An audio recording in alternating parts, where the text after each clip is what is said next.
So when I came out here, I was looking for film jobs for production stuff. I'd had a fair amount of production experience from school, and then I auditioned here, and they gave me the job after I auditioned, actually. I got approached by the owner of the club, or one of the co-owners, and he just asked me, "Do you want a job?" And I was like, "Yeah, sure." And so I've been hired, and I've been working here about a year now. Hey guys, welcome to the Friday Night Open Mic. How's everybody feeling? That is pretty mediocre.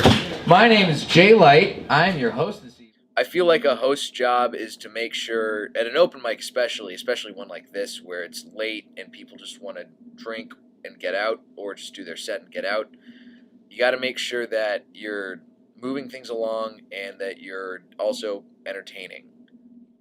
Entertaining is not the first priority for a mic like this. Your priority is to make sure that everybody can get on, because these comics are waiting here sometimes for hours on end, and they want their time, and they earned their time by waiting.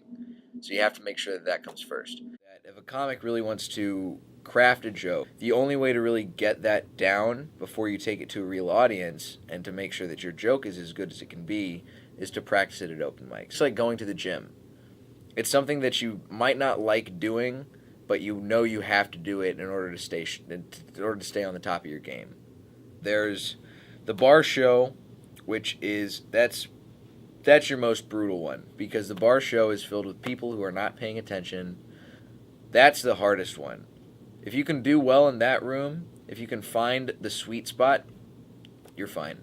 But the bar show is good for like generating ideas and for really working out and honing things. The Comedians Lab, which is another mic that we do, is a feedback-based mic. So everybody comes and they do a little bit of time, and then the comics who are here give feedback. But at this one, at least, people will tell you what you did wrong, and maybe try to guide you in a different thing or do something you didn't think of. And it is helpful. It's a good thing to stand up there and receive criticism. I think you got to do those comic entrances all the time. The Generation X one was great. That was great.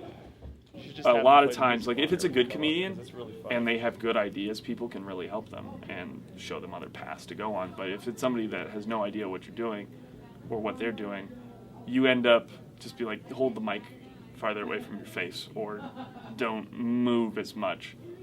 They'll keep coming. Usually they give up. I was going to say they keep coming, but that's not true. Most people will give up. Then there's the auditions, which is an open mic, but it's an open mic where you have to be polished. Just like at the other clubs in Los Angeles, you have to have your 3 minutes, and it's got to be ready and prepared and tight and show-worthy. Well, you're looking for funny, joke structure, and originality. Timing, stage presence, everything that you would be looking for in a performer. It's not just about comedy, it's not just about being funny, but it's everything included. The audition is for polished material. It's not quite a show, but it's not exactly a pure open mic either, in the sense that the bar show is. It builds you this skin that's just like concrete, because I bomb all the time at open mics. And then when I bomb at a show, it's just like, all right, that's it. But it used to be like I'd bomb at an open mic and it would just eat at me for like a month. And now I do so many, it's just like you forget about it. Nothing beats stage time. No matter what question you ask anybody, anything that you might write, you can't do stand-up without doing stand-up.